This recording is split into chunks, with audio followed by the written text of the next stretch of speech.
Welcome in, everyone, to another edition of Catfish on Ice this Monday, bringing you a brand new episode 113. Is that where we're at now, Rich? That's what I was getting ready to say. 113. Unbelievable. Climbing on up there. Happy to have everybody. Happy to have you here for another episode. We hope you had a really outstanding weekend as we watch the Preds play two insanely intense games. That's what I'm thinking. Insanely intense. Both of them, back to back. That's an excellent description of those games. A roller coaster of emotions. Yep, I mean, absolutely. And for it to be against two division opponents that you're right there neck and neck with pretty much in the standings. You're coming up on about 20 games left in the regular season. I mean, those games were just so intense and suspenseful, edge of your seat. This is why we love to watch hockey. 100%. But, I mean, wow, it was just crazy. And so, Rich, I don't know if you remember, to open up episode 113, we're doing our weekend. We're going to do a weekend recap of the two games against the St. Louis Blues and the Minnesota Wild. But, Rich, do you remember what I said the Preds would have to do in this brutal 4-game stretch we just watched this past week? What did I say? I said win to be successful. 3 of the 4? Win 3 of the 4, and that's exactly what the Preds did. Absolutely. So I am coming out of this past week's worth of games feeling very encouraged.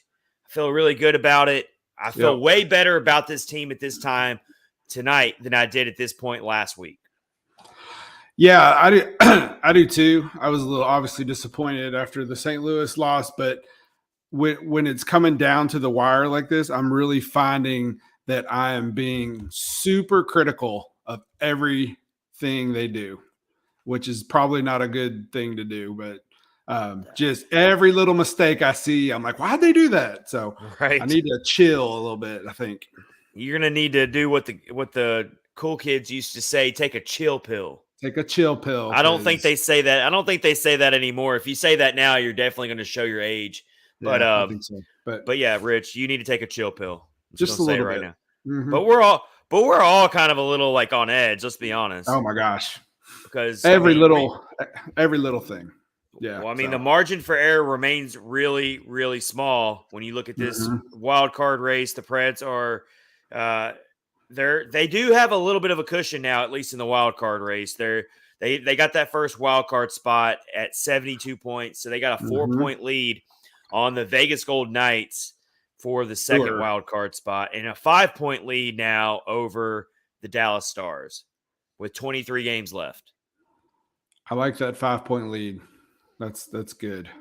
And they've really with this past week, they've really put themselves in a really strong position now to sneak back into that top 3 conversation that we all know that's where the Preds need to finish if they want to have a first-round playoff series win this year.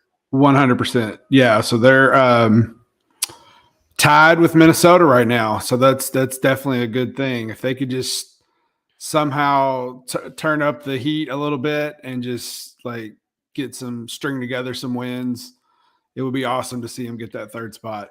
The only reason the Minnesota Wild are ahead of the Preds right now in the standings is due to point percentage, I believe, which the Minnesota Wild have a slightly better point percentage because they've played one less game than the Preds.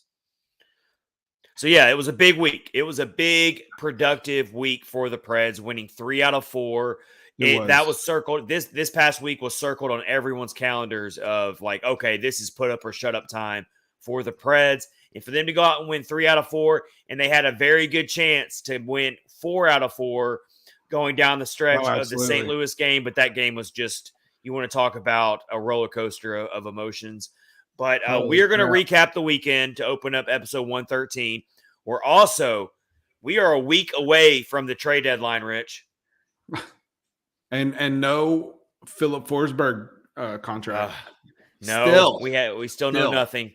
We still have really nothing to report on that. There's not even rumors out there really right now. It's just silent. But to be fair, there's really not a lot of movement for many teams. No, there's right not much now. going on. So, You and saw the yeah, Colorado Avalanche add some depth to their blue line by getting Manson from the man, Anaheim Ducks, which yep. kind of signals to you that the Anaheim Ducks are probably ready to pack it in. Maybe their Cinderella run to the playoffs is maybe over as they trade away a defenseman. Good on them. Yeah. They put up a good effort, better than I thought they would be this year. So, yeah, that's the only thing that's came out so far. And there's teams just waiting to pull the trigger on It's going to some happen. guys, so. It's definitely going to pick up as the week goes. We're going to see some more trades trickle in. And then, of course, when Monday rolls around, buckle in. You're going to see a lot of trades, I think. Monday is going to be a really interesting day to follow all these trades. And I'm just trying to prepare everyone right now here in Nashville as Preds fans. Monday could be a very, very hard day for us if Philip Forsberg does indeed end up getting traded. It could be ugly. Because for all we know, behind closed doors right now, Poyle's thinking, if I cannot get this deal done this week, going into Monday, I am going to pretty much hear all offers for Forsberg, and I'm going to trade him. I think that has to be his strategy right now. If he goes into Monday and there is not a deal accepted from Philip Forsberg, then you trade him. I'm sorry.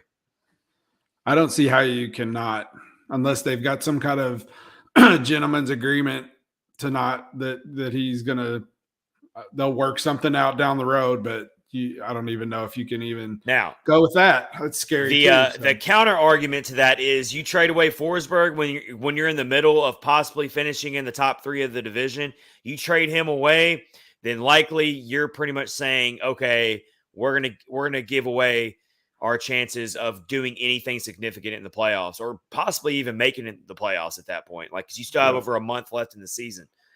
So that's a big risk to do that. Huge risk. Yeah. Just a really difficult position that David Poyle is in. It's a lose-lose situation for him, honestly. No, it is. Yeah. But he's not going to, he'll never, it'll be, he can't do anything right anyway for anybody. So it doesn't matter. But with that, we are going to go back and look at the best in-season trades that the Preds have ever made in their franchise's history. And I've got a list of 5 of my top ones. This will be a good little. And here's the rule here. This had to be mid-season trades, not off-season trades. There's been plenty of very interesting and big-time off-season trades the Preds have made. Most notably, the Shea Weber PK Subban trade. That's the one everyone will go to. We are talking about mid-season trades because that's what we're about to see happen in the NHL a week from today. So that's what we're going to look at. Best mid-season trades in team history. Go ahead and give us some of your big trades in the comments here on YouTube. Again, this is at Catfish on Ice, episode 113, presented by DraftKings with Chad Minton and Rich Howe, your host. Is our friend Lindsay. How are you tonight, Lindsay? Welcome in. Happy to have you here. Always a blast having you in here to join the episode. She wants to talk about Sunday's game. All right. Yeah, let's talk about Sunday's game. I think I know why. We're also got to do our clutch performers of the week, Rich. We'll do that. Yep. And that was we're going over 4 games here. There were 4 games this past week that we're going to look over. So compiling the top 3 clutch performers of the week took some homework. It took a little bit. Took a little bit. But the 3 that I picked, I feel like they are runaway top 3 picks here for our clutch performers. I feel the same about mine. They might now how you ranked them, that's all up to you. But very hard to even do that. Yeah, we'll do our clutch performers though of the week, and we'll do a quick little preview of tomorrow night's game, Tuesday night's game, I should say, which is against the Pittsburgh Penguins, that old familiar foe that we have not seen in quite some time. The Preds have not played the Penguins in a long time. Yeah, I think they're playing pretty good. I haven't kept up with them much. I watched one game, but they're always going to be tough. So, for sure. All right, so let's first talk about the Saturday matinee game, 11:30 a.m. puck drop local time. I never like those early games, Rich. I never like them. Usually not good. Well, you just think about it. Hockey players are not used to playing that early in the day. And Nope. professional athletes are creatures of habit. And so when you're asking a hockey team to just turn around and play a game at 11:30 in the morning like that Yeah. is just, it's odd. It can throw you off. And unfortunately, I feel like the Preds came out extremely flat and weren't ready to play against a very big opponent. And they were very fortunate to even make that an exciting game, and actually had a chance to win that game Absolutely. down the stretch somehow. But then the St. Louis Blues end up adding a couple empty net goals to kind of inflate the final score, make it look way more of a runaway win than it really was. But Rich, kind of telling me, you were doing the live tweets from the Catfish on Ice account on Saturday. Kind of tell me your overall takeaways from the game. What went wrong? Why did the Preds fall behind so quickly? I think it's exactly what you said. They're just not used to playing that early, and it just got away from them like really quick. Saros, there was a couple that he probably wanted back of those first three. He was looking a little just not up to his normal self. In fact, people were, I don't remember where I saw it, but people were like, they need to pull Saros right now. And I was like, it's only 3. Come on, give him a break. Now, if he would have, if the Preds would have fallen behind 4-0, one more, then you pull Saros. I think but you give him one more opportunity. You can't pull Saros, with a 3-goal lead, 4-goal lead. I would be all about it. Yeah, and then something, they just flipped a switch, man, and just gave Husso was in net for the Blues, man. He gave up 3 in a row. Yeah, just the Predators turned up the heat. Matt Duchene, Ryan Johansson, and Forsberg, the big 3, all scored goals to tie it up, and it was amazing. And it got to the point, it was a tie game, and I was feeling like it's going to be one of those games where the next goal could possibly be the game, whoever gets it. But I was wrong. I was definitely wrong on that. After they tied it up, Toy Krug got a goal, and then Matt Duchene after that got his second of the night, which was amazing. Dude is on fire. Just killing it. Rich, let's talk about, you can't really overstate the importance of Matt Duchene's first goal of the game to get it to 3-1 right before the first intermission. Yep. And it was that, but that was the product. That was the product of some really outstanding team offense. That was just some outstanding passing. And Duchene basically had an open net. I mean, it was a tic-tac-toe type of goal, if you remember. It really stopped the bleeding. To go into the first intermission down 3-1 and not down 3-0 is just huge. Big. And it's just, it was a product of really good passing, and the Blues kind of fell flat-footed on that play a little bit, kind of fell asleep at the wheel. And that opened up the chance for the Preds to stay in this game. Absolutely. Psychologically speaking. And just, talk about an outstanding 1-2 pass from, I think it was Ryan Johansson to Forsberg, and Forsberg just tapped it right over to a wide open Duchene for an open net. I know that was only to make it 3-1, and there were some really big goals later in the game, obviously. But just from a psychological standpoint, to make it 3-1 going into that first intermission really was what allowed them to say, you know what, we're not out of this. We can keep fighting and stay in this. And tons, and like you said, 3-1 was huge. Tons of time left, and they really took advantage of the time that they had. That's for sure. So, it was a roller coaster, like you said. The back and forth. You're down 3-0, and then all of a sudden you're up. You're tied 3-0 or 3-all. So, and I gotta say this right now. I've been very critical of Ryan Johansson all season, but he is hitting that streaky moment of the season again, and that's at the perfect time. Like, he is a very streaky player. We say this all the time. He'll go through like a 10-game stretch where he's invisible. You're looking for him everywhere. But right now, he is really elevating his play at such a critical juncture in the season. And so, again, I did it last episode. I'm going to do it again tonight. Tip my cap to Ryan Johansson. He is playing very good hockey right now. He's making a big impact on the top 6 of the team. He's getting in on the action alongside Philip Forsberg, Roman Josi, Matt Duchene. These are your big guns of the team. These are your players that you have to have lead the way score and make these big plays. And it's really awesome. We've been seeing Forsberg, Josi, and Duchene in the mix all season doing this. But it's really a big deal to see Ryan Johansson joining the party here. And it's better late than never. And he's really elevated his play lately, and I love to see it. And I'm always going to give credit where credit's due. Yep, and he definitely deserves the credit because he got that other goal that gave him even more life to put him a 3-2 to bring him to 3-2. Something we failed to mention about the first period: 2 of the 3 Blues goals were power play goals.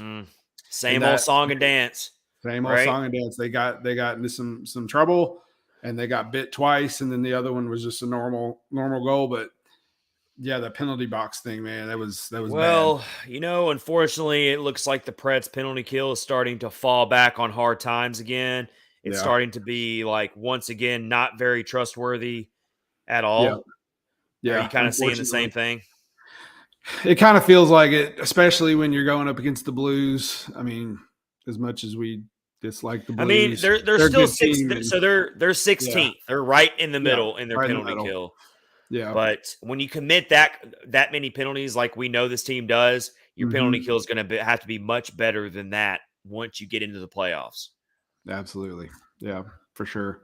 Especially against these elite teams that are really, really good on the power play, like the St. Louis Blues, who are the number 3 power play in the league right now. And they showed it for sure. Definitely. Yeah, I mean, it was just not much they could do. I mean, you just getting into that the penalty trouble, man, and it would have been, it would have been nice to have seen the Preds at least eke out a point out of that game. Yeah, that's one of those games where honestly it felt like they weren't going to win; they were going to get ran out of the building. But if they could have figured out a way to eke out a point, steal a point. Yeah. That would have felt like a win in and of itself. But unfortunately, they come out of that game empty-handed because the Blues took that lead 5-4.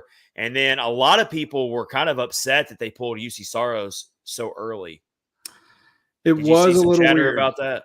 Yeah, a little bit. Well, not a little bit, quite a bit. Yeah, it did seem like a little early, especially with the way they were playing. And then I remember there was one opportunity where one of the empty netters, I believe, Predators had possession, had done well, possessing the puck, up to that point. And instead of trying to carry it into the zone, they just did the dump and chase. Yeah, which I'm like, that's what I saw too. Yeah, I'm like, how can you do that when you've had good possession of the puck all night? And then that was one of the ones that bit them. I believe.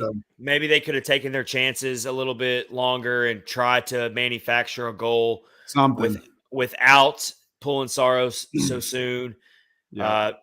That's definitely a good, strong argument to make. And so maybe if you're looking at John Hines, maybe he panicked a little bit and went into desperation mode a little too much by pulling Saros so early. Yep.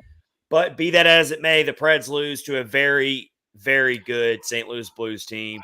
It is what it is. At least they fought back. So then they go into a back-to-back situation. They take on the Minnesota Wild on Sunday evening. And this was one of those games, Rich, I'm telling you right now, I'm not making this up. I went into that game feeling very, very confident that the Preds were going to win this game. The Minnesota Wild, they are tail spinning right now. They are.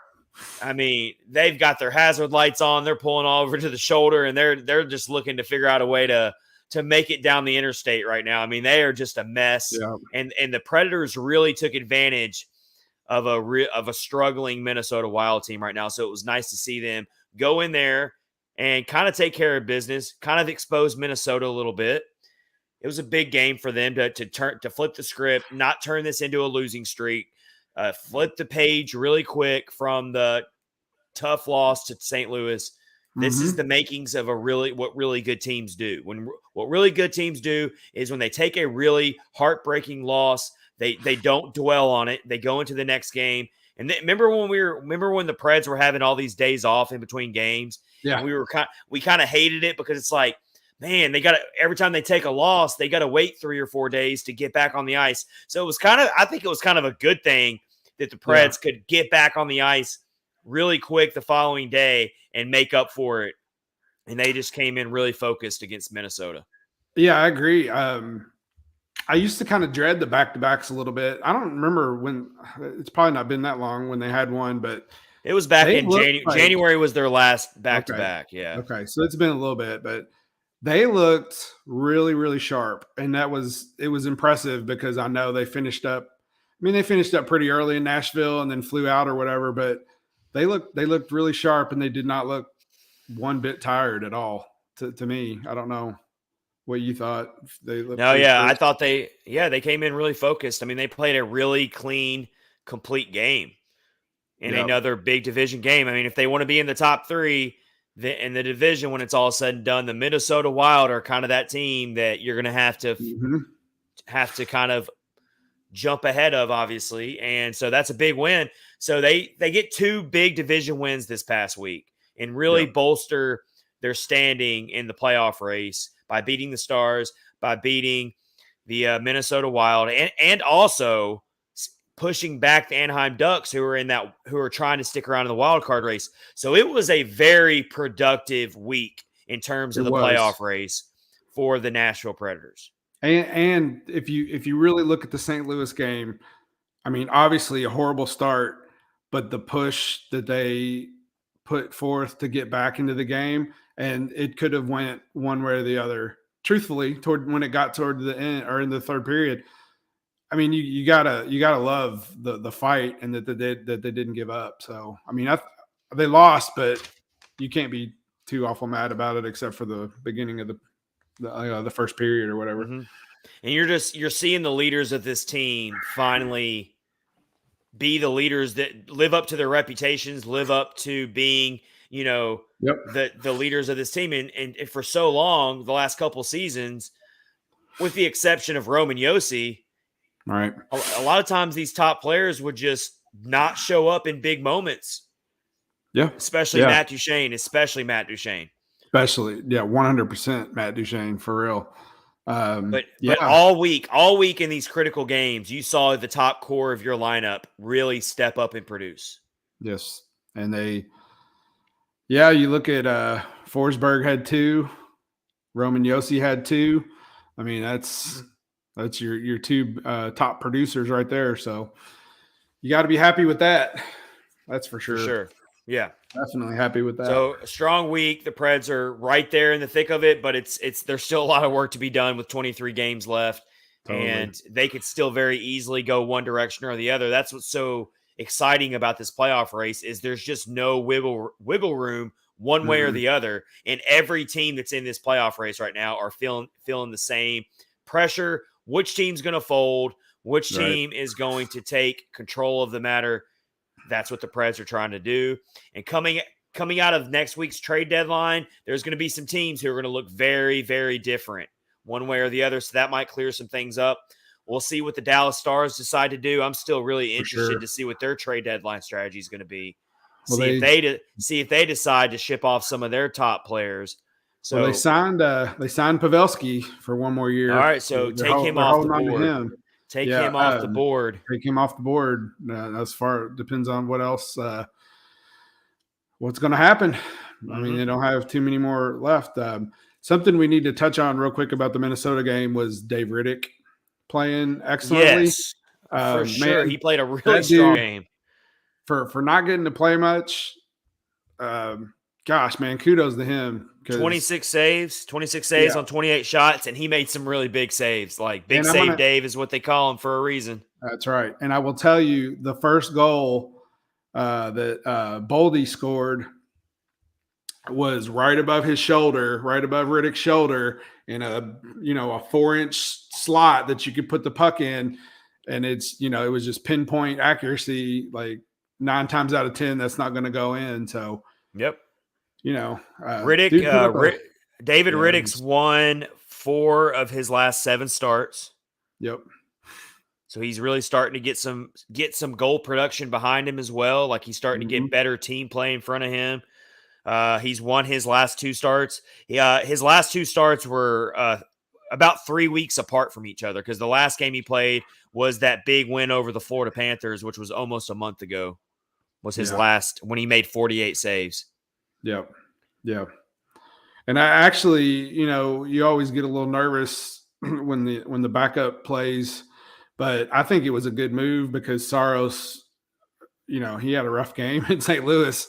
I mean, he wound up, chilling out and like getting some good saves, but that start, man, was just woof. Yeah. It was not good. So I think it was good. It's nice to have a trusted backup that can come in and you can trust this backup, David Riddick. He's not a liability. That's right. Lindsay said dad mode is engaged. Yeah, there's some pictures of him with his new baby on Instagram, which is really cool. So he's a cool guy. I like him. I mean, I don't know him personally. He's really likable. Seems like a really likable awesome player. I think David Riddick and his starts this year has really bolstered his case to get a starting job for a new team next year. Yeah. For sure. I mean, he's done well with the starts that he's had, and they've been few and far between, which is tough for any goaltender. So, man, it was good to get him the win. So, that's for sure. Good productive week for the Preds. They're tied with the Minnesota Wild for 72 points. They're on the doorstep of being back in the top 3 of the division, which is really where we want to be. Yeah. This is episode 113 of Catfish on Ice with Chad Minton and Rich Howe. Brought to you by DraftKings and part of the Hockey Podcast Network. Hey, Rich, did the time change mess with you at all this past weekend? It did not. No. It always gets me, a little Rich. bit. I was a little tired on Sunday, but yeah. All right, so Rich, I work in the service industry, and so Saturday I worked extremely late. Oh my gosh! So you were extremely late. you were like, you get home and then like you look at your watch and it switches all of a sudden. And you're like, for some reason it kind of slipped my mind this year that it was even daylight savings time. So wow! So really, thankfully, the phones change on their own these days, and so you don't even have to manually set it. I do remember the days when you had to manually set the alarm clock and make sure you remembered to do that. But you don't have to do that anymore. But yeah, I fell asleep pretty late, had to be up early the next morning. And I just was laying in bed and I was like, why do I feel so tired? And I'm like, oh, yeah, I lost a whole hour of sleep. Yeah. And it switches like at 2 or 3 in the morning, too. That's what sucks. But I'll trade it for anything if I get more sunlight every day. I love that the sun doesn't go down until like almost 7 o'clock, that the days are longer. So they need to change. I'm okay with it. They need to change it and just leave it like it is now. Leave it alone. Just leave it alone. Where we're at right now, leave it alone. Everybody hates it anyway when you switch it. So just leave it where it is because this is what everybody likes. The only good thing about the fallback is you get that extra hour of sleep in the fall. But I mean, honestly, I still would rather have the longer days and more sunlight. Yeah, for sure. Yeah. All right, so let's get into our next segment here, and that is the best trades in Preds history. But it has to be mid-season trades that happen during the season. A lot of times it was when the Preds were trying to bolster their lineup to try to make a playoff push. Lesson. Yeah. And so I've got 5 here, 5 that I really circled and highlighted that were just big ones. So I haven't been watching as long as you, obviously. So I could think of one that's only paying off now. So yeah, I mean they really haven't. They haven't made a lot of. They haven't made a lot of mid-season trades recently. Not any big ones. They have. This is the last one that I could remember. But how about you bring up the one you're thinking of real quick, Rich? Mikael Granlund. Yeah. That was mid-season. It didn't do him any good. That's for sure. It didn't do him any good. It didn't do him any good immediately. But I do think it's paying some dividends now. Oh, absolutely paying dividends now. Yeah, for sure. And I would have to say he's a little bit more beneficial to his team than what Kevin Fiala is doing for the Minnesota Wild right now. Is that fair to say? Yeah, I would say so. Yeah. Yeah. I mean, it's still close. Both teams got good players in return. So it's kind of a win-win trade for both teams. Yeah. I think Yeah, Granlund's role is probably a little more, if you took him out of the equation, would hurt the Predators a little bit more. So, yeah, it's panned out for him, that's for sure. It took a little while, took a long time, but yeah, it's great now. I wouldn't want to get rid of him Working for good. anything. So, All yeah. right. Here's So my now we first can get to one. the Here's my first one. Let's go all the way back to March 5th, 2014. whew, And this right here is a trade where it's I the think I know perfect which one it is. example of you can't let your emotions get involved in making what's the right business decision for your team. Mm-hmm. And that's kind of what this trade tells me. And I still remember it like it wasn't that long ago. Like it doesn't feel like it was this long ago. When the Preds traded David Legwand away to the Detroit Red Wings, you're talking about the first ever draft pick of the organization, a fan favorite, a very likable player. Yes, he was very much towards the end of his career, and that's why I say that it was a smart trade, but it was a very difficult trade to make. That's And tough. because you're talking about trade, you would love to have seen David Legwand retire a Nashville Predator. But unfortunately, it just didn't work out. You had to make the right business decision for the team. And it did end up working out because they got Cal Yarncroke out of the deal. Yep. Who ended up being a very important player to this team as they started making the playoffs more regularly. They started winning first-round playoff series. They started trying to be a Stanley Cup contender. Cal Yarncroke played a big part in that. Yep. For sure. And the Preds also got a second-round pick out of that deal.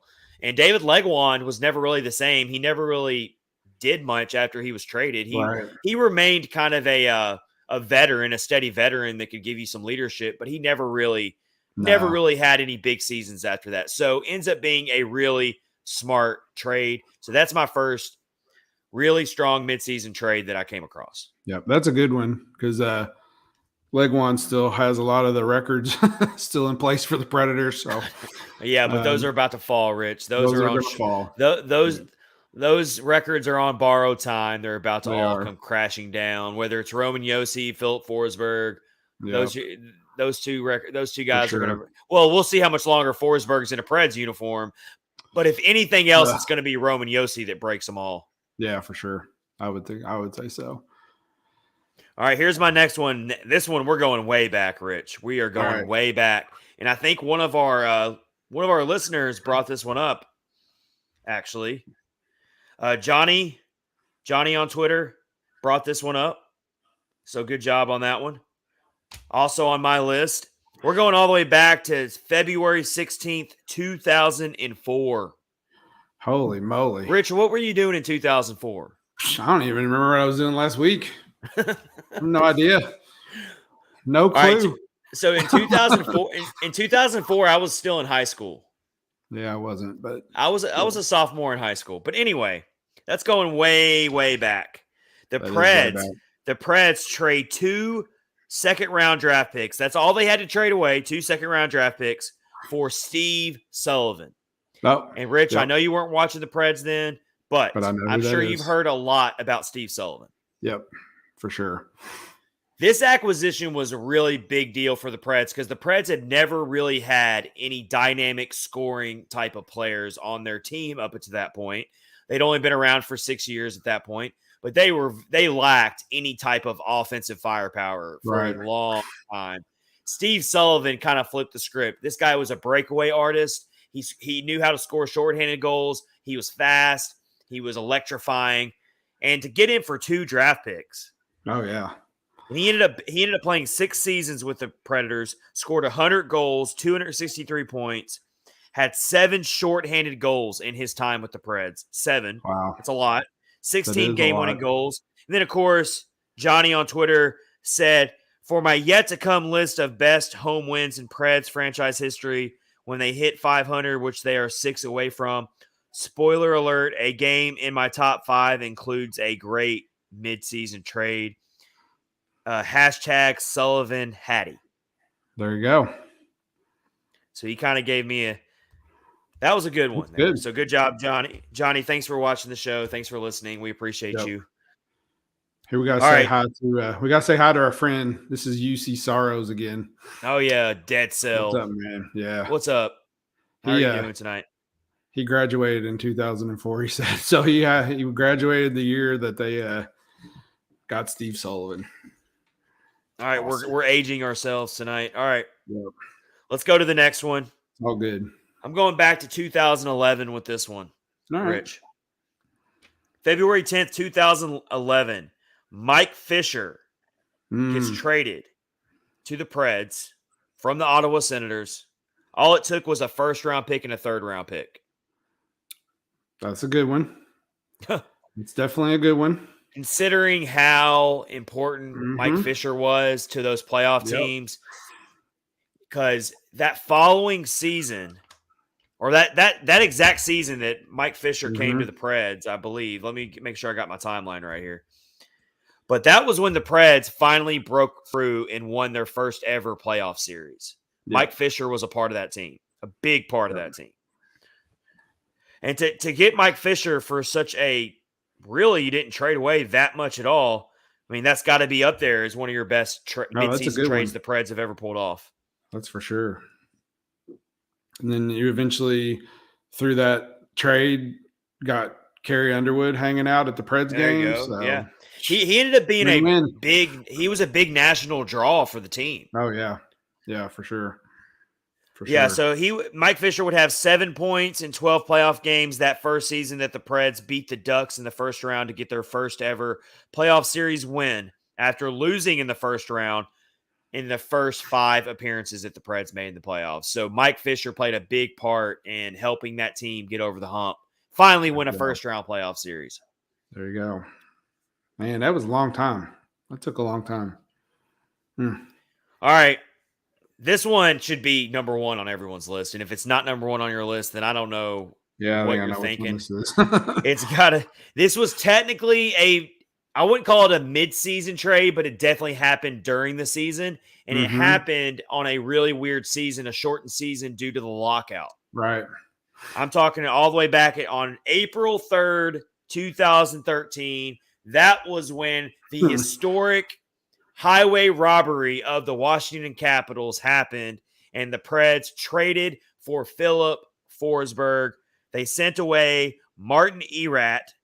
Again, that was a shortened season due to the lockout. The Preds were a lame duck team. They weren't making the playoffs. In fact, they didn't make the playoffs next season either. And then that's when Barry Trotz was let go and Peter Laviolette era came in.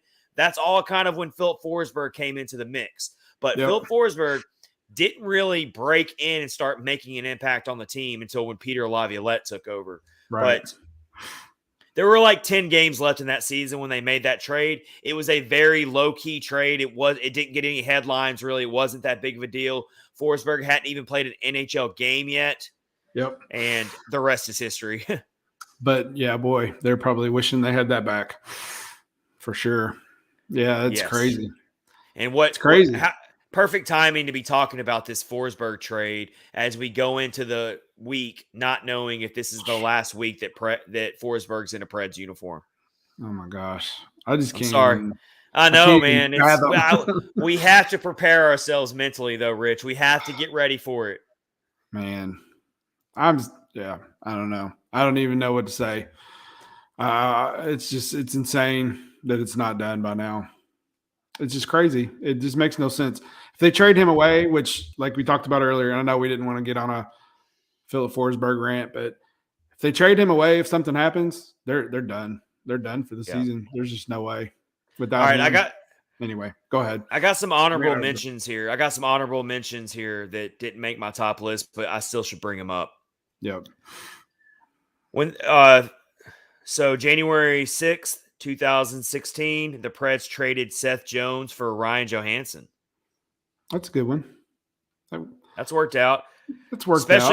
Especially in the short term, the immediate aftermath of that trade, Johansson immediately made an impact on the Preds. As soon as he got here, he put up 34 points in 42 remaining games that regular season after getting traded here. He put up 8 points in 14 playoff games that season, and he gave the Nashville Predators instant results after coming here for Seth Jones. And what was really big about that trade at the time was, once again, the Preds were always known for being a defense-first team. They stacked defensemen. Seth Jones had been the 3rd overall pick by the Preds. Yeah. And it wasn't that he was a bad player. Like, he was actually doing okay. Like, he wasn't like a bust by any means. Yep. But the Preds decided, look, we're going to go look for our top line center. We got to start being a different team. We got to start building a top 6 that can score goals. And a top line center has always eluded this franchise.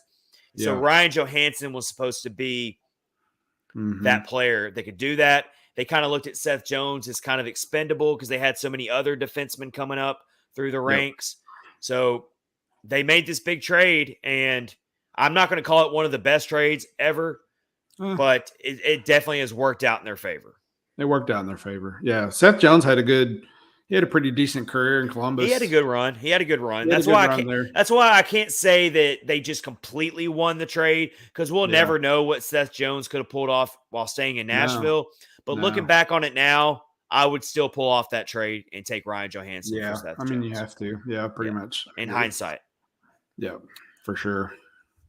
Let's see what other ones I found on here. I got one that's kind of like, it's just interesting that the way it all ended up. So in 2012, in 2012, the Preds traded draft picks with Buffalo and ended up getting a 4th-round pick from the Buffalo Sabres out of that trade of these draft picks. And you want to know what they used that 4th-round pick to take? Yes. UC Saros. Wow. Look at that. That's crazy. Yeah, look at him now. Right. Look at him now. Oh, So the Preds actually gained a player, too, that was really strong for them. They got Paul Gostad, which is – I'm trying to think of the equivalent of a Paul Gostad that's on this team right now. Kind of like a Colton Sissons. Oh, okay. He was an all-around, just really strong defensive forward. He was a veteran. He played those quality minutes, block shots, just did a lot of really important things on the ice that sometimes get overlooked. He wasn't a big goal scorer, but I kind of compare him to Colton Sissons. So they got Paul Gostad out of that deal and swapped some draft picks and still was able to get their future franchise goaltender with a 4th-round pick. 4th-round pick. So that's worth an honorable mention, if you ask me. That's definitely worth an honorable mention. That's a good one. I mean, look at him now. Franchise goaltender. All right, so real quick, Rich, will the Preds make any big trades this week before the trade deadline? Or do you think they're just going to stand pat and you think they're going to keep Forsberg? Wow, it's like a bunch of questions. Well, they're kind of tied together because if they make a big trade, it's likely going to involve Forsberg. I'm just saying. You're right. Real quick, our buddy Justin is here. Poyle should be done if nothing happens this week. Ooh. Hey, man, you never know. This next, real quick before you answer, Rich, this next week for David Poyle, kind of alluding to what Justin Gambino's saying. If he screws this up, then this will definitely be maybe his swan song to get out of here, you know? Yeah, if they don't sign Forsberg and trade him away, I really truthfully don't care what they do the rest of the season, if they even try to get anybody else, because I think that's going to derail what they got going on right now 100%. So if they get rid of Forsberg, I don't really care for the rest of the season. if they keep Forsberg without a new deal past the trade deadline, that's true too. This team better win the Stanley Cup. That's they all. Better. That will be the only thing that will justify, or they better at least make it to like the Western Conference Finals, or they better go really, really, really far into the playoffs. I don't even know if that'll be enough because this fan base is going to go insane if that happens. If they do keep Forsberg, I would like to see him find somebody to get them some secondary scoring. Would be awesome. I know we've talked a little bit about trading Luke Cunning. Yeah. I really feel that that's what's hurting them right now the most is you can't rely on. I mean, Duchesne's playing awesome. Yossi's playing awesome. Forsberg, if he's here, is playing awesome. But you can't expect all the goals to come just from those guys. They need some help. So Mm-hmm. I'd like to see him pick up somebody. Yeah. And I don't think I know we had talked about him trying to work something to get Jake DeBrusk, but I don't think that's going to happen. Mm-hmm. The Bruins are kind of talking today like they're going to keep him because they're trying to make a push for the Stanley Cup. So just find somebody. I don't know. I'm feeling optimistic right now. Coming out of this really successful past week that the Preds had, I'm feeling optimistic. I'm feeling good about it. I think that Philip Forsberg signs a massive new contract with the Preds this week. I hope so. It's coming. I hope it's – yep. I'm going to speak it into existence right now. They're going to get a deal done. It's going to just get unleashed this week, and it's going to really give us all a collective sigh of relief that it's finally over with. And then if that indeed does happen, then we'll see if Poyle wants to get a little bold and try to add some secondary scoring like you're saying. But that is the big elephant in the room that they have to take care of. If that's taken care of, I really don't even care what they do at the deadline. Just get that taken care of. Yeah. Oh, here Justin has a good point. I think the secondary scoring's already there, sitting on the fourth line. His name is Tomasino. Yeah, that's definitely a possibility. I think they could use more. I just think they could use more. I think they could use more. Somebody, I don't know who it is. It seems like some of the other guys who we were relying on haven't dropped off, but just not getting the goals anymore. Jano, Trennan, Tolvin is still snake bit. Gosh. It'd be awesome. It'd be awesome if he could get going. Oh my gosh, that'd be just bonus icing on the cake. Yeah, that would be amazing.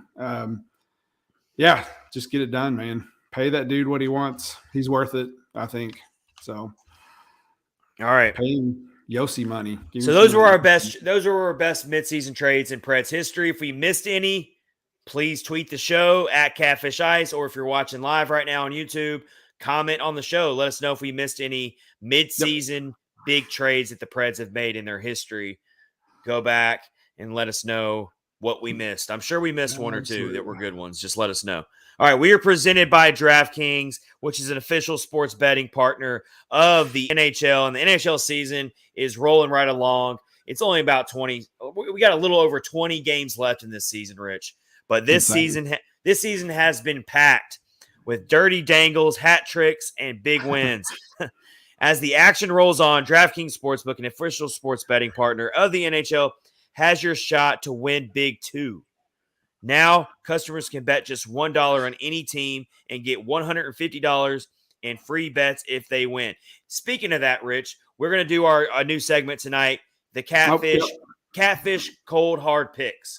So every Monday, me and Rich are going to pick from 3 games in the coming week. We're going to pick 3 games, NHL games. We're going to pick who we think is going to win that game. We're going to keep track of our win-loss record, how we do, and at the end of the season, we'll see who ended up having a better record. So we got to do that. We got to do that here a little bit later, Rich. Yep.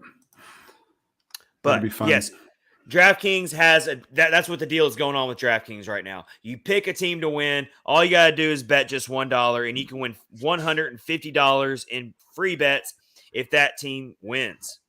Download the DraftKings Sportsbook app now. Use promo code THPN. Bet just $1 on any NHL team. Get $150 in free bets if they win. That's promo code THPN at DraftKings Sportsbook, an official sports betting partner of the NHL. 21 and up restrictions apply. See our show notes for details if you have a gambling problem, responsibly gambling practices, and how you can get help if you have a gambling problem. And if the sportsbook isn't available in your state yet, you still have a shot to light the lamp. Everyone can play for huge cash prizes with DraftKings Daily Fantasy Hockey Contest. So go do that now, and you got a shot at millions of dollars in total prizes with your first deposit. Absolutely. All right, so let's go ahead and do our Catfish Cold Hard Picks. All right. A new segment. Rich is going to pick 3 NHL games in the next 2 days that are coming up. I'm going to pick 3 completely different games and who I think is going to win these games. Yep. I'm pulling mine up right now. All right.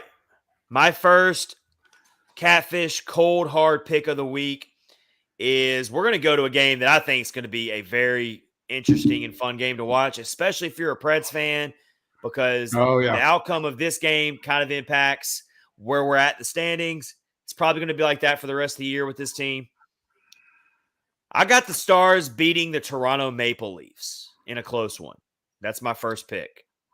that is a good one. The Because Toronto Maple Leafs, well, the Toronto Maple Leafs are yeah, kind go of a ahead. mess right now, aren't they? They are, and that's one of the reasons why I picked this game. I picked it too, Stars over the Leafs. Austin Matthews got suspended for 2 games, so he will not be participating Yeah. in this game. He cross-checked some dude in the face with his stick after the dude cross-checked him about 5 times, but you're still not supposed to hit people in the face. So I don't he's care going to be how. sitting out. I don't care if you're one of the top players in the league. You can't do that. Yep, absolutely. And I watched the whole sequence, and it was a rough game. I can't remember who he hit, but the player cross-checked Matthews like a bunch, and they started pushing each other, and Matthews just cracked him in the side of the face with his stick. So, well, got him so a 2-game suspension. Yeah, the Maple Leafs are kind of, they've got 2 losses in a row to some really like bad teams. Yeah. They lost to Buffalo 5-2 yesterday, and then before that they lost 5-4 to Arizona. I know Arizona's playing a lot better lately, Yep. but still, that's a loss you can't have if you're the Maple Leafs. And before that, they gave up 4 goals to Seattle. They had to win 6-4 to beat Seattle. Yep. For some reason, Buffalo has their number. They've lost twice this month to the Buffalo Sabres, whereas the Dallas Stars, I feel like their 2 losses recently have come to the Preds, and then they just lost to the New York Rangers recently, that was a pretty tough game for them. But the Dallas Stars, they're desperation mode right now. They are teetering on falling out of this playoff race. They know that their margin for error is razor thin. I just think that they're probably going to get a wild card spot. I could see them getting one of the 2 wild card spots, definitely, and I just think that they're the better team, and they're going to beat the Toronto Maple Leafs. Yeah, I think so too, and I think it'll be not having Matthews, man, that hurts them for sure. So, all right, my next game I'm picking, it's the Golden Knights versus the Winnipeg Jets. Let's go ahead and just put the Winnipeg Jets out of their misery. Let's just mark them out of the playoff race already. Whereas the Golden Knights, how about a disappointing season the Golden Knights have had? Absolutely. They're in the second wild card spot right now. They're in danger of missing the playoffs altogether. Yeah, it's ugly for them. Where is the stupid? There it is. So, yeah, they've got 68 points sitting in the second wild card spot. That is a complete disappointment of a season for the Golden Knights. They were pegged as being a Stanley Cup favorite going into the season. In fact, they were one of my Stanley Cup picks. I had them going to the Stanley Cup. I actually had them going to the Stanley Cup over Colorado in my preseason predictions. It's not looking too good for me right now. Mark Stone is on the injured reserve. Of course, they had to make room for Jack Eichel. Jack Eichel's not really done much for them. He hasn't made an impact on them at all. Nothing. So that team is really hanging on by a thread. But with that said, I got the Golden Knights beating the Winnipeg Jets. Well, they need a big win. I got them winning that game. I actually picked this game as well. I put the Jets over the Knights because of how bad they're playing. All right. So we will see which one of us are correct. So why do you think the Jets are going to beat the Golden Knights? Because the Jets, Knights they're imploding, like you said. They are imploding. I just think they've not been playing well. Yeah, the Jets probably are teetering on being close to being done, but I think that might be some motivation. They might be able to strike while Vegas isn't playing well. So yeah, the Jets are just 8 points behind the Preds, so they're still very much alive in it. Yeah, it could happen. It's getting slim for them, but it's getting slim, as you know. But we'll see. All right, here's my last pick of the week for me. Another game that should be a really good game. It's going to be the Wednesday night TNT nationally broadcasted game. Oh yeah, I'm sure it's a game you'll be interested in because the Boston Bruins are your I will second probably team. watch it. Yep. We got Bruins at the Minnesota Wild on Wednesday, the TNT featured game. Give me the Bruins to beat the Minnesota Wild as the Minnesota Wild continue to just nosedive into the standings. Mm-hmm. I like that you picked that, and I hope that it happens because that'll really help Nashville out as well. So I will take that any day of the week. Oh yeah, as a Preds fan, we need Boston to go ahead and beat Minnesota. We absolutely need that. So I picked my last one is a like a scalpers night off game. I love it when you call it that. That's always nobody probably cares one way or the other, but I picked the Coyotes to beat the Canadians. Because the Coyotes are hot right now. They lost the other day, but they are playing some really impressive hockey. I mean, I know it doesn't matter. It doesn't matter for them anymore, but nope. Yeah, I mean, good for them. And they actually won tonight, Rich. They beat the Senators 5-3. There you go. They've won. Did you see the numbers that Logan Krause was pulling off? He scored a power play goal, a shorthanded goal. He had a hat trick in the first period. Wow. Or in the first two periods, I believe. Those dudes are playing for their next job. For sure. True. Well, I think Logan Krause is apparently one of their young I think he's one of their young players that they want to keep as part of their nucleus. All right, so you've got the Coyotes beating the Canadians. The Canadians. That's a pretty safe pick. I think you got a good chance there. Yeah. All right. Yeah. So really, to see who wins this week between me and you and our picks, it's really going to come down to who wins between the Jets and the Golden Knights. That's our game. Because I got the Golden Knights and you got the Jets. All right. Yep. That's our first ever edition of Catfish Cold Hard Picks. We'll come back on Thursday's new episode and we will revisit our picks and see how we did. Love it. All right, let's do our clutch performers of the week, Rich. Oh yeah. How about you start us off with your with your three clutch performers of the week? Go 3-1. 3-1. Oh, you want them all in a row? Okay. Yeah. All right. Big names in the clutch performers this week for me. You know, it's been a huge week if Philip Forsberg is your third clutch performer of the week. But he is my third clutch performer of the week. 8 points, 4 goals, 4 assists in his last 3 games. That's pretty strong.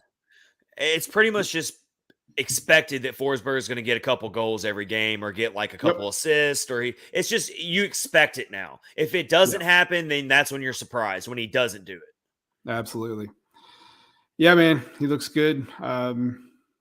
He had a game. So in the last 5, he had one where he didn't get any points, but the rest of them, he's had points in his last 3.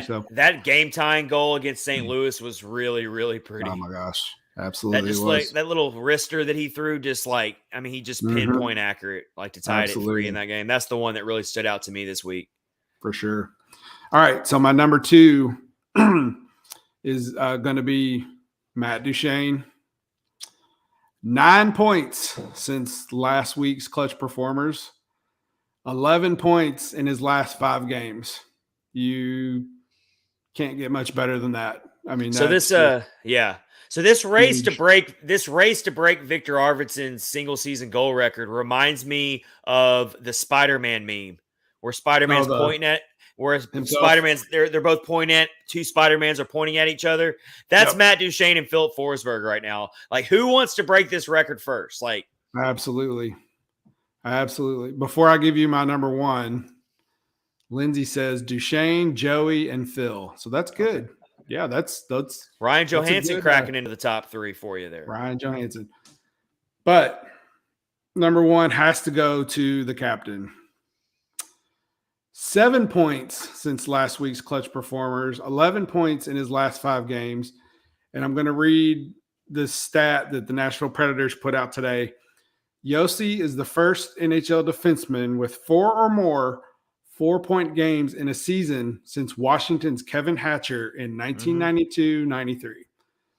The dude is clutch. He's elite. he's elite. He's clutch all the time for I the most part. saw that and couldn't believe it because, I mean, I that's couldn't going either. back a long ways. And that's just a testament to how dynamic of an offensive defenseman he is. Lindsay said, I forgot about Yossi. Yeah, So he put on a good game. So I put a tweet out there after the game last night. They got a lot of attention.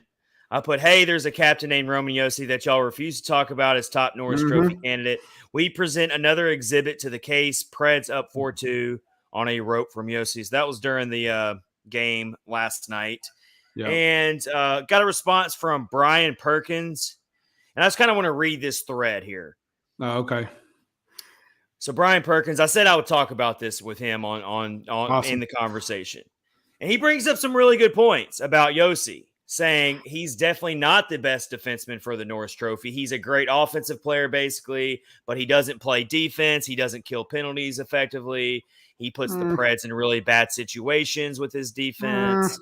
I mean, he shared some analytics. You know, some of the, when you get this analytics in there sometimes. So Brian Perkins says he plays half the PK time as Cal McCarr, which I've already been on record of saying if Cal McCarr wins it over Roman Yossi, then I won't argue about it too much. No, absolutely not. But he says he plays half the PK time as McCarr, way less than that compared to Hedman. Yes, Yossi is great offensively, but he isn't playing all dimensions of the defensive game. I say McCarr is the only one I can understand. Poorly worded tweet, which it was, because I was trying to say he should be one of the top Norris Trophy candidates, like being mentioned is kind of what I was trying to say. Yeah. But he's just this. So Brian Perkins is really just about like, hey, it's kind of overhyped Roman Yossi being a Norris Trophy top candidate because he doesn't play a lot of effective defense compared to a lot of the other defensemen that are up there, like Cal McCarr, like Victor Hedman.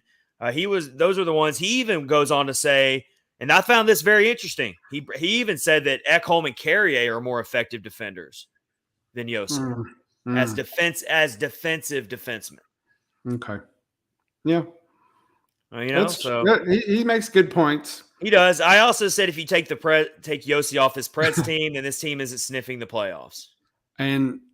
And that if you read the definition of how they award the Norris Trophy, it is the best all-around defenseman in their position who impacts their team the most. And that's kind of how it is. So UC Saro said, if Yossi's bad, you notice. If he's Norris caliber, it's business as usual. Yes. That's 100% true. Justin Gambino said, well, Brian is wrong.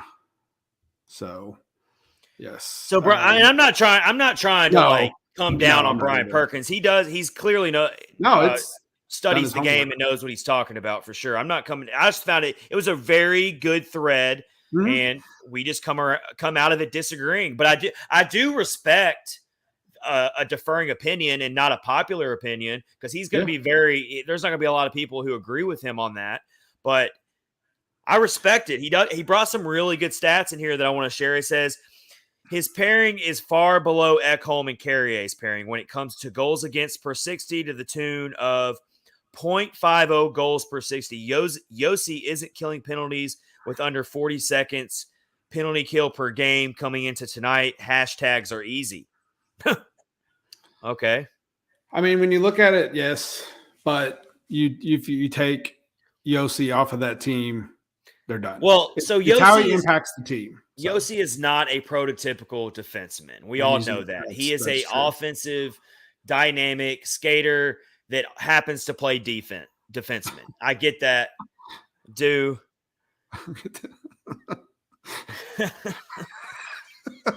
Just leave it there. That's funny.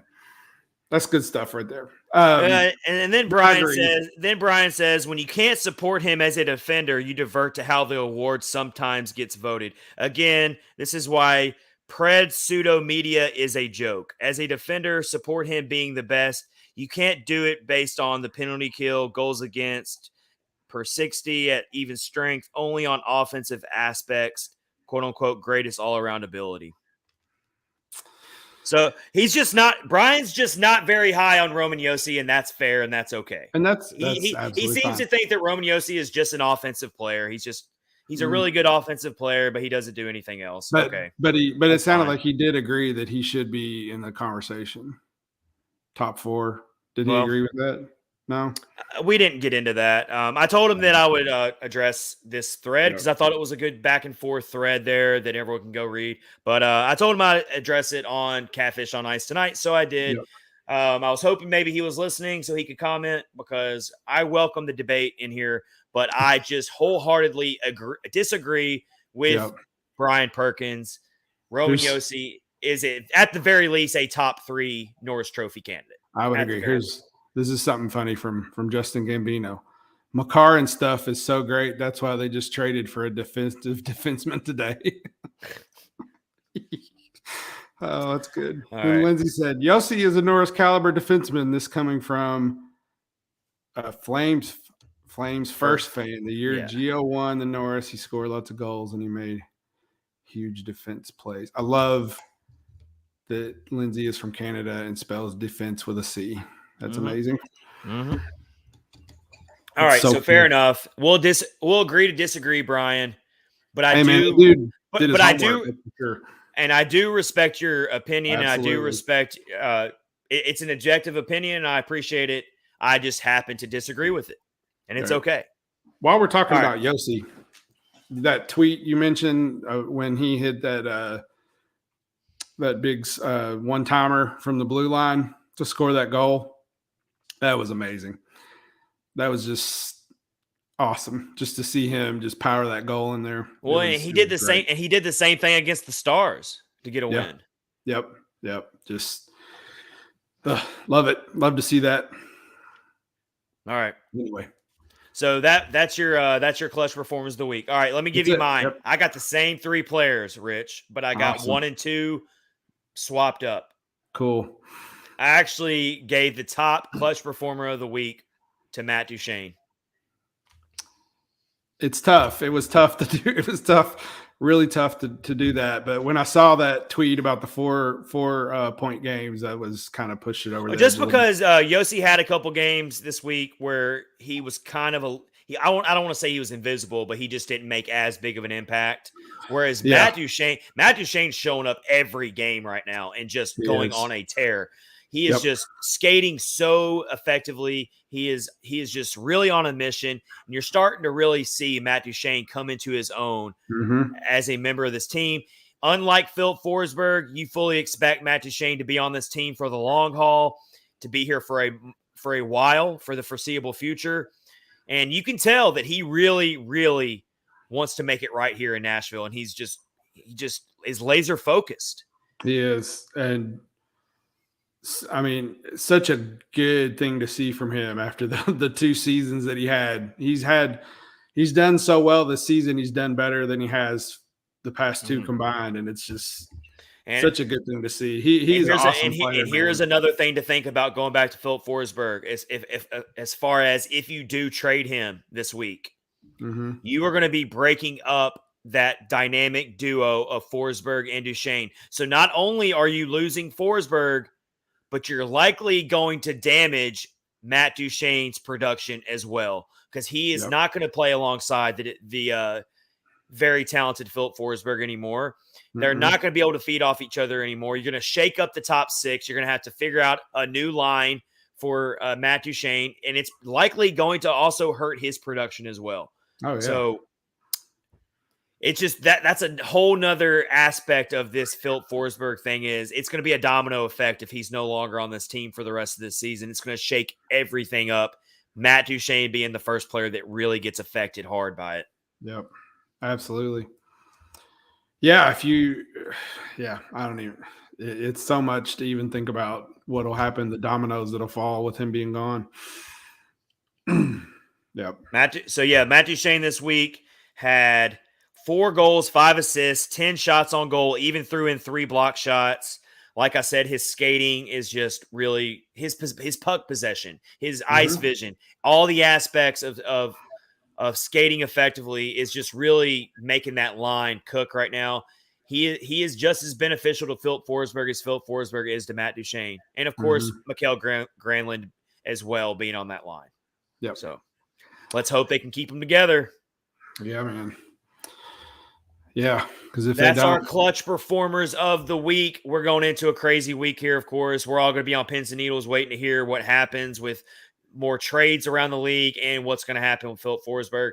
Every time I get a notification from the NHL app, I just have my fingers crossed that it's – and the Nashville Predators have announced that Philip Forsberg has signed a, such and such deal. I just need it to happen. So I can stop obsessing over it. We can go all the way back to our New Year's Eve episode, Rich, where we did our New Year's resolutions. And I said that I was not going to obsess over Philip Forsberg anymore. Well, that did not happen. That lasted about a week. And here we are almost 3 months later, 2.5 months later already, 3.5 months later. We're still pivotal. obsessing over it.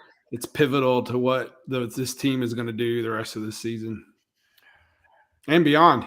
It's far-reaching, the effects if he's not here. So, all right, let's wrap up episode 113 with a quick preview of Tuesday night's game against the Pittsburgh Penguins, a team that the Preds have not played against in a long time.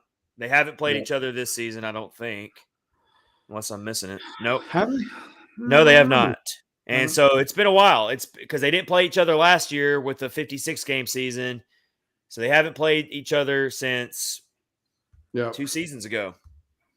Yeah. But I can guarantee you right now, this game always has an extra. I really get up for these games against Pittsburgh because I'm never going to forget the Stanley Cup final against them. And Sidney Crosby, for all of his greatness, I still think he's a villain. I'm just not. I just think he's a villain. Obviously, he's a great player. Obviously, he's one of the best players of our generations. But he's such a villain to me. I think the Penguins are villains. I like Mike Sullivan. He's one of the best coaches in the game. But I really want the Penguins to have to go through a rebuild again. And every year they just keep sticking around. They won't go away. Yeah. Mike Twitter's on here. Gotta hate him forever. Yes, I mean, I'm just never gonna forget 2017 and Sidney Crosby doing the dirty stuff on PK Subban, bouncing his head off the ice, and that whole series. PK Subban getting a goal wiped away to open up the Stanley Cup final. They call this phantom offsides or whatever. Just everything about it, I'll just never forget it. And so I'm just always going to dislike the Penguins. I didn't even have a problem with the Penguins before 2017 at all. Yeah. I knew they were a great franchise, but that's all I can think about. That's all Preds fans can think about. It seemed – I don't want to say that. Never mind. I'm not going to go into that. So I was looking at the Penguins' schedule for March so far. So they destroyed Tampa Bay, which was a crazy game. Then they beat Carolina they lost to Carolina in overtime. Then they got beat by Florida. Then they beat Vegas, and then they beat Carolina on the 13th. So they're coming into Nashville, 2-game win streak. I don't know. I'm looking at the preview of the. You're going to have to beat a really good goldtender on Tuesday night. Tristan Jarry has had a good season. He's had a bounce back season for his career. Like, honestly, he's really performing well compared to past seasons. He is, absolutely. And you look at the Predators always put the players to watch for the last 5 games, and they've got points, Sidney Crosby, goals, Sidney Crosby, assists, Sidney Crosby, and then the plus minus is Carter. On our side, we've got points, Yossi, goals, Matt Duchene, assist, Yossi, and then plus minus is Tomasino. But we know nobody looks at that, so it'll be a good one. Going back to Tristan Jarry, though, he's having a career year in terms of save percentage. So you've got yourself a really tough goaltending matchup here. You're going to have to really work hard to score some goals in this one. Yep. The Penguins have a really strong penalty kill. They're 3rd in the league in penalty kill, top 10 in goals for per game, top 10 in goals against per game. Preds are right up there as well in goals against per game, in 8th place in that. So Yeah, let's see if the Preds power play can keep cooking against a really good penalty kill. Mm-hmm. That's kind Absolutely. of the key area I'm looking at is can the Preds overcome a strong penalty kill that the Penguins have? Yep. Absolutely. Mike Twitter says he's going to watch and root against them as normal. Love it. Justin says he normally doesn't watch the Penguins, but he hates that he has to watch them tomorrow. Mm-hmm. That's true. Preaching. That's a good point. The Penguins have our number historically. They do. We just Yeah. normally do not perform well against the Pittsburgh Penguins. Yeah. So That's let's true. go ahead and change that. But it's going to be a tough game. It will be a tough game. Sometimes these Eastern Conference games just scare me because you just don't know what to expect because these two teams haven't played each other in so long. And been a really long time, like years, right? Yeah. I mean, it's been a long time. Since before COVID. Yeah, absolutely. Yeah. Yeah. So it's been it's been probably 2 years since they played each other last. Yeah. So it'll be interesting. It'll be fun. It's another home game for the Preds. They've been playing really well at home lately. The crowds have been so outstanding. I mean, just awesome. Definitely. Bridgestone Arena is finally starting to get loud again. They kind of went through a rough patch where it was just not the same. Mm-hmm. The excitement level wasn't there, but the fans are really getting on board with the foundation of this team that's being built. The young players like Tanner Jeannot, Yakov Trenin, Philip Tomasino. Yeah, just such an easy team to root for. Alexander Carrier, of course, UC Saros. Like the fans are really starting to love these young players to go along with the excitement of the top core playing so well. It just makes for a really entertaining product on the ice.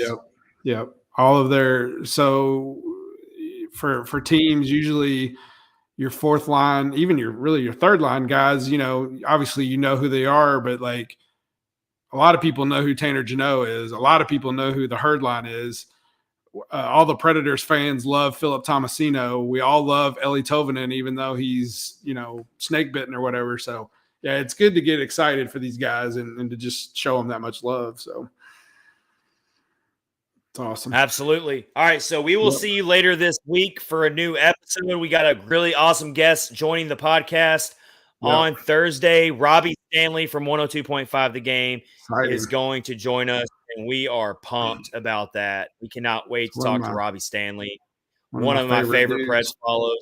He does Robbie and Rex Road on 102.5 The Game, one of the best morning shows out there. So Robbie Stanley, it's confirmed he is going to be joining us on Thursday. Stay tuned for that. We cannot wait for him to join the pod. We're very honored and very, very lucky to have him join us. For sure. That's one busy guy, Rich. He's I know he is. Yeah. I follow him on Twitter as well, and he is definitely busy for sure. So we can't wait for that. Stay tuned for that later this week. That's going to be on Thursday. Everyone have an awesome week. Stay safe. Take care of each other. We can't appreciate you enough for supporting the podcast. This has been episode 113 with Chad Minton and Rich Howe, brought to you by DraftKings. Use our promo code THPN to get exclusive offers at the DraftKings Sportsbook app. Night to everybody. Missy says night, y'all. Take it easy, Missy. Thank you for hopping in. We'll see you on Thursday for a new episode. Take care, everybody. Have a good one.